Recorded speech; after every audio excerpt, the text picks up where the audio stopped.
Eto na nga ba ang pinakasulit na panel with breaker sa balat ng lupa?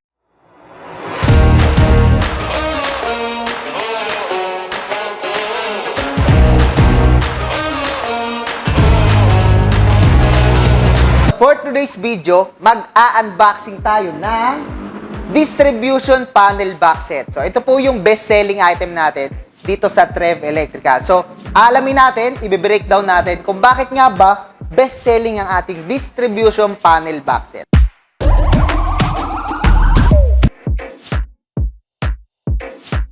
Sa box, yan. Yung kulay ng box niya is color white.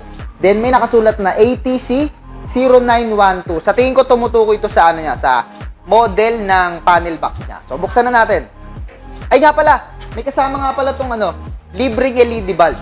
Yan. Balik tayo dito sa panel box set natin. So, ayan. Pagka binuksan mo siya, naka-plastic siya. Siyempre, para hindi magasgasan, hindi maalikabukan, tsaka para hindi babasa itong ating distribution panel box set. O, labas na natin. May kasama siyang dalawang rectangle na plastic. So, mamaya sasabihin ko sa inyo kung para saan to. Ito po ay gawa sa plastic. Pero yung plastic po na ginamit dito ay ABS material, which is high flame retardant po. Ibig sabihin nun, hindi siya basta-basta natutunaw o di kaya hindi siya basta-basta natutunog. Since may kinalaman niya sa electrical to, so tamang-tama lang po yung ginamit na plastic dito. Meron kang dalawang type ng pag-install nito. Pwedeng surface type, i-screw mo lang siya sa pader. Then, pwede rin siyang flash type. So, ilulubog mo siya sa pader. So, depende yun sa iyo, kaibigan. Kulay niya is color white. Sa harap, meron siya nakalagay na ATC. Tapos, meron din siya dito nakaukit na press. So, press daw natin. So, pagka pinress mo siyang ganyan, mag-a-unlock yung cover niya na transparent. I think it's color gray, no? Or brown. Ganon. Basta transparent siya. Then, meron siyang dalawang screw sa magkabilang gilid. Yon. Ito nga pala, yung dalawang rectangle na to na plastic is takip po yan dito sa ating mga screw para mas presentable siyang tignan. Meron nga rin pala siyang 6 na miniature circuit breaker. So, miniature po yan, no, mas maliit. Tapos, ito po, andito yung lock ng ating cover. Sa likod, meron siyang 4 screw hole. Yan, para sa pag in-screw mo na siya sa pader. Then, meron din siyang extra hole. So, I think para to sa wiring ng ground. Sa taas naman, tsaka sa baba, meron din siyang hole pattern na para dadaanan ng wire. Then, sa gilid, yan, kung mapapansin nyo, hindi naman siya ganun kabalki, sakto lang. Kasi miniature circuit breaker yung gamit natin dito. So, yun. Sukatin naman natin yung height, length, width, tsaka yung weight niya. So, dito muna tayo sa height. Sa height, siya po ay 6 inches. Then, sa length, yan, pakita natin yung length. Sa length, siya po ay 10 inches. Then sa width naman, ang width niya po ay 2 inches. So yun, 2 inches. Then yung weight niya naman, tingnan natin kung ilang gram siya. So yun, yung weight niya naman is 1,505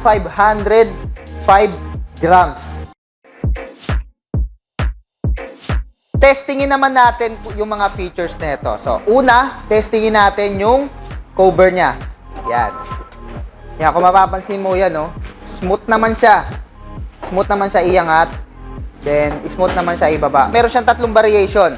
Pag nakasara, yan, isa, nakasara. Tapos, pwedeng nakaganyan. Yan, then pwede ring nakaganyan. So, yung breaker naman natin, ayan, meron tayong 6 miniature circuit breakers. Buksan natin, mga boss.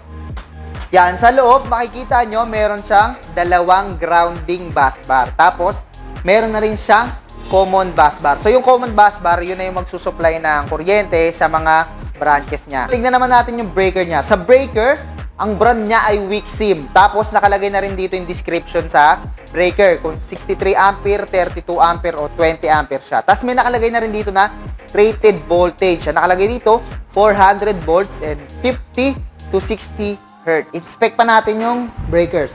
Ayun, sa gilid pala, meron siyang manual kung paano siya tatanggalin. So, ang sabi dito, lift, yan, tulak daw, then tsaka mo i-tilt out. So, yun, tilt out. Ganun lang kadali, kaibigan. Ganun lang kadali tanggalin. Then, isa pa, tanggalin natin lahat, yan. Yan, oh, ganyan lang siya kadali, oh. Diba? Para ka lang naglalaro. Yan. Inspect pa natin yung breaker niya. So yung kabilaan, meron siyang manual kung paano ikabit at kung paano tanggalin. Check naman natin yung on and off niya. So yung on and off niya is kulay blue, no? Then yung brand niya is kulay blue rin. So para sa akin, white plus blue, gandang tignan sa mata. So, tingnan natin yung swabe. So yun, smooth na smooth po yung on and off ng breaker niya. Paano naman siya ikabit? Papakita ko rin sa inyo. Kanina, tinulak natin, tas hinatak pataas. Ngayon naman, itutulak naman natin, tapos ibababa naman natin. Okay, sige. Simulan natin sa 63 ampere, which is the main breaker. Isang 63 ampere. Yan. Yung pinagkakabitan nga pala nito, DIN rail. Yan. Kasi nga, DIN rail type po itong ating miniature circuit breaker. Kapit na natin itong ating mga breaker. So, isang 63 para sa main. Yan. Dalawang 32 ampere. Then, tatlong 20 ampere. Tingnan mo kaibigan kung gaano yung kadali lang ikabit. Oh. Yan, tapos adjust mo lang ng konti. Yan. Tapos, kakabit mo na tong common pass bar. So, yun. Ito yung ating multi-tester. Then, testingin na natin yung ating mga breaker. Yan, naka-off yan. So, yan. Wala kayong naririnig. Wala tayong naririnig na tumutunog. Ibig sabihin, walang problema yung breakers niya. Kasi naka-off to eh. Then, i-on naman natin. Tumunog siya. Then, may lumalabas na number. Yan. Indication yan na okay yung ating mga miniature circuit breaker. So, yan. Na-testing na natin ang ating miniature circuit breaker. Wala siyang problema. Tapos, napakadali niya lang i-on and in-off. Yan, no? Swabing-swabe. Punta naman tayo sa pros and cons. So, tingnan natin kung ano yung mga napansin natin na hindi masyado maganda at maganda din sa ating distribution panel box set. So, una sa lahat, napansin kong cons niya is, dahil nga gawa siya sa plastic, syempre, compare sa mga metal type, mas matibay talaga yung mga metal type. Isa pa sa napansin kong cons niya is yung cover. So, since plastic nga yung cover niya, sa tingin ko kapag ka nabasag to or natanggal sa pagkakakabit dito, wala ka ng cover sa distribution panel box set mo. Pero para sa akin, okay lang. Ang purpose lang naman nito is para hindi siya maalikabukan, hindi siya madumihan. Kasi di mo naman ito ilalagay sa maaabot ng mga bata. Siyempre, sa mas mataas to na lugar. Pwede mo naman siyang punasan. Kaya para sa akin, goods lang kahit mawala itong takip. Presentable pa rin siya tignan. Yung isa pa sa napansin kong cons niya, no, dahil nga DIN rail type tong ating miniature circuit breaker, syempre, mas matibay po yung mga bolt-on o screw type na mga circuit breaker kesa sa mga DIN rail type. Kasi, yun, syempre, mas mahigpit yun, screw yun eh. So, yun yung mga napansin kong cons dito sa ating distribution panel box set so far. Then, punta naman tayo sa pros. Unang-unang napansin kong pros nito, no, compare sa iba, para sa akin, mas presentable talaga siyang tignan. Kasi, tinan mo, yung kulay niya, yan, white, tapos, ito, para sa akin, sobrang ganda ng ginawa nila dito na design sa cover. So, ginawa nilang transparent na may pagka-gray. May pagka-gray siya, no? Kaya para sa akin, nagko-complement siya as aesthetic. Yan. Tapos, yung niya, yung breaker niya is kulay blue. Yan. Kulay blue yung mga on and off niya. Tapos, yung brand niya is kulay blue rin. Kapag naka-cover siyang ganyan, makikita mo pa rin siya kung naka-on ba o naka-off. So, hindi mo na kailangan buksan para tignan tong mga breaker na yan. Yung isa pang napansin ko na pros dito is yung meron kang dalawang types ng pag-install nito. So, pwede siyang surface type dahil nga di naman siya ganun kabigatan, di katulad sa mga metal type. So, pwede siyang surface type, tapos pwede siyang flash type. So, depende sa iyo, kaibigan. Kung sa tingin mo, magpapalit ka agad ng breaker o kaya ng wire, para sa akin, mas okay kung i-surface type mo muna siya. Then, kung sure ka na sa mga wiring mo, pwede mo na siyang i-flash type, pwede mo na siyang ilubog. Then, yung last na napansin kong pros dito is napakadaling tanggalin, tsaka napakadaling ikabit ng mga breaker niya. Kung magpapalit ka ng ampere ng breaker mo, napakadali niya lang ikabit, napakadali niya lang din tanggalin, kaya napakadali niya lang din palitan. Para sa akin, napakadaling install nitong plastic type, modern type na distribution panel box set. So yun, nasabi na natin yung pros and cons.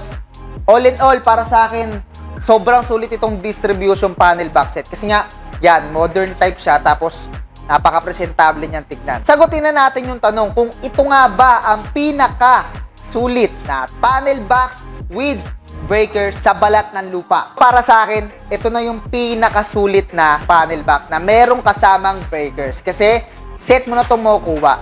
Sa iba naman, makakakita ka ng panel, may kasama na rin breakers. Kaya nga lang sa kanila, walang kasamang mga bus bar. Dito sa Trev Electrical, meron ka ng panel box, miniature circuit breaker, common bus bar, tsaka grounding bus bar. Ang gagawin mo na lang, wawiringan, tsaka i-install mo na lang. So yun, wala ka nang masyadong hassle na pagdadaanan. Tapos, ang SRP nito ay 3,000 pesos. Pero dahil dito sa Trev Electrical, like everyday low prices, tayo po ay naka 50% off. At makukuha mo na ito sa halagang 1,497 pesos.